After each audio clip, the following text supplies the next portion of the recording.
Hi everybody, my name is Jay. I'm a college student based out of Atlanta, Georgia, and I run a club at my university that inspired me to make this video.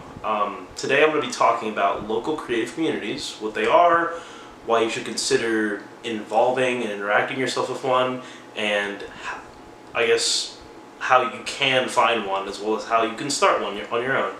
I hope you enjoy this video, hope you learned something, and without further ado, let's get right into it. Let's start off with what is a local creative community. A local creative community is a group of people making things together in an area. I specify local because there's a difference between like an online creative community, like a community of artists, and a local creative community, like people that gather at a venue, or a club at a school, high school, university, whatever. Could be a group of people that meet at a library to knit or paint pictures of cats or something. It doesn't really matter what it is, just the main key points is that there's people making things from a local area, smaller area, and they're doing that together. That's pretty much it. Now that you know what a local creative community is, why should you care? Pretty much there's a lot of good that comes from local creative communities. From a social perspective, they can offer friendship and connections with people in your area, offer a safe space with people with similar interests to come together, and then they can also offer a starting point for things like mutual aid and community self-reliance. I think that's really important these days with how disconnected people can be from people like even a block away. So yeah, that's a good reason why you should join a local creative community. Another would be the creative aspect. If you like making art, Another would be the creative aspect. If you like making art, then it's good to have an audience to view and critique your work outside of an online social media type of space, because you can get actual artists that you can like talk to and stuff, as opposed to just the algorithm in a way.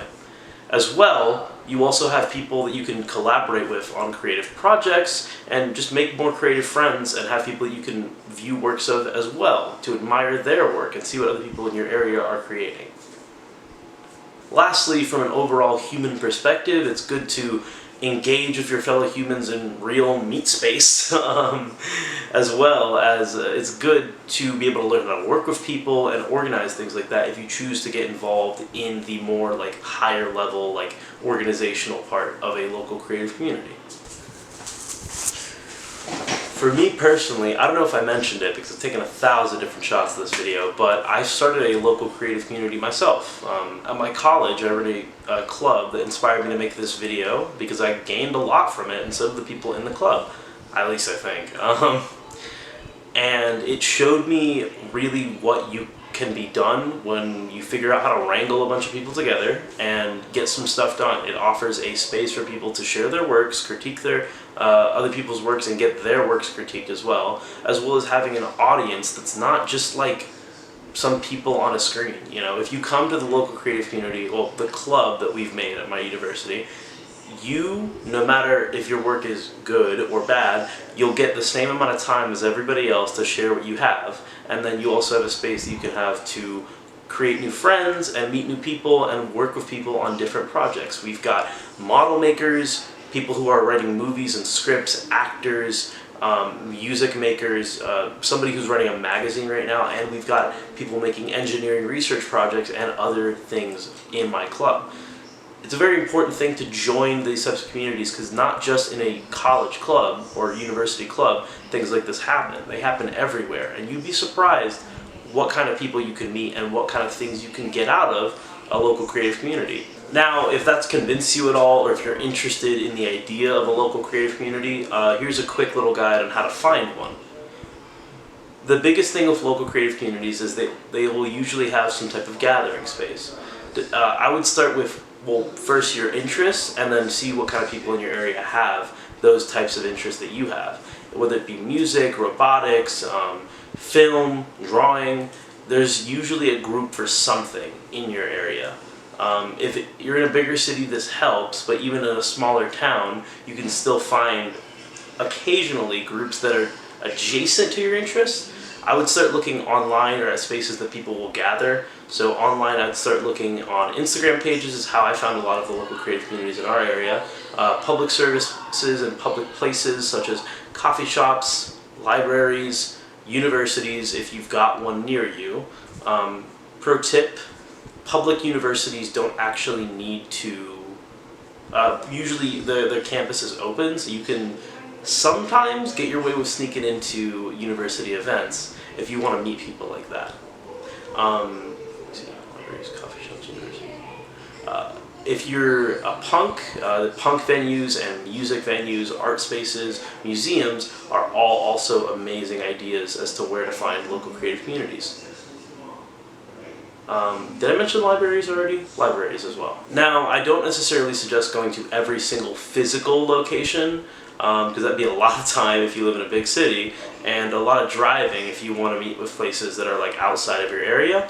But most local creative communities have an online presence of some sort. Near me, there's a makerspace. Oh wait, I didn't mention that earlier. A makerspace.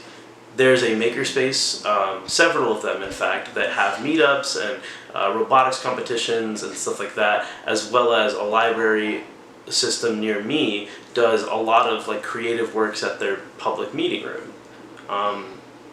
If you can go online, you can generally find a lot of really good resources through public art, public libraries, universities, venues if you are more of a musically minded person, and makerspaces. Usually they will have a website and a calendar. Oh yeah, another pro tip, if you're physically just out and about somewhere, going around, try to look for a bulletin board. Bulletin boards can actually really help. Coffee shops, libraries, and universities will generally have bulletin boards with information of events, clubs, and meetings that go on pretty regularly, or people just, advertising, looking for something, or selling something.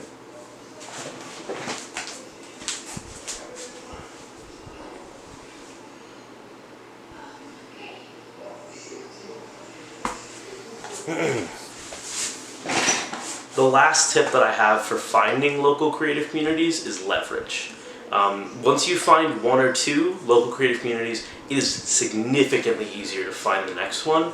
Me personally, when I started going to concerts in my area, I'd find, this is actually a true, yeah, I did this. It's so weird, but it worked. I was on Instagram, I'd find a local band or venue, I'd see who'd be following that band or venue. If there's any other bands or people that look like they go to concerts, follow them.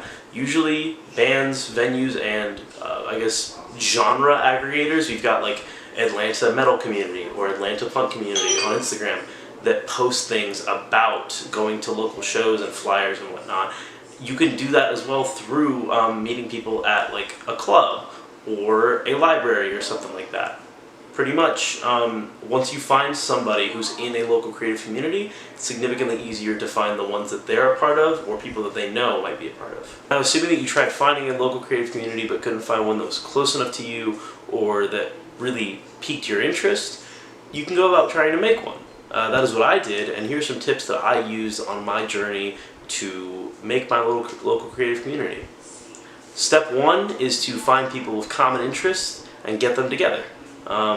I would also suggest making sure that you try to diversify just a little bit. If you're only doing something for one specific interest, that is fine, but it is a good idea to try and go outside of the box and see what other types of art there are and what other types of artists and creatives there are in your area. Step two is going to be your hardest part though. It's getting people together on a regular basis and having them schedule and meet at a regular time. Unfortunately, scheduling conflicts are going to be the bane of y'all's existence for a little while. Once you get a schedule set up, my biggest advice is to get as many people as you can on a regular time as often as you can. It's very obvious, I know, but unfortunately sometimes people are going to kind of have to miss meetings or be left behind entirely because most people will have awkward schedules. That is the bane of creating a local creative community. However, once you're past this step, it's significantly easier. Step three is to make things. You're basically done. Just meet up at your regular meeting place and meet up at regular times and just make things together, or bring works together to critique, compare, contrast, and all that fun jazz that comes with a local creative community. Now that you've made your local creative community, my biggest tips after step 1, 2, and 3 are going to be bring snacks, water, make sure that you have time for socializing as well as creative works and discussing creative works as well. If you want to introduce people, I wouldn't do it all at once. If you've got an initial group, you can start with that, but introduce people slowly over time and let the group get bigger naturally and not explode and balloon in size. But yeah, that's pretty much it when it comes to making a local creative community. This is a rough guide for making a local creative community, but it worked for me and I hope it works for you as well. Well, that's pretty much all I have to say actually about local creative communities. This video took, I think, 2 weeks to make, and it's been a bit of a pain in the ass. The camera work is going to be shoddy, whatever, the editing's going to be bad. Well, I just want to get this video out by the end of June. If it gets out tomorrow, June 30th, I don't know, before the beginning of July.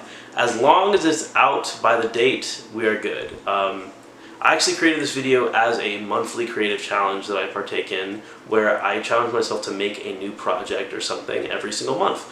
And this video's project was a video. This video in particular. Did I say this video? This month's project was a video. Yeah, but I hope you enjoyed the video. I really hope that it wasn't too bad. I hope it was informative. And I hope that you go out and join a local creative community or appreciate the one that you already have. And if you can't join one, make one. It's hard, but it's definitely worth it. Thank you for watching my video. I hope you have an awesome day.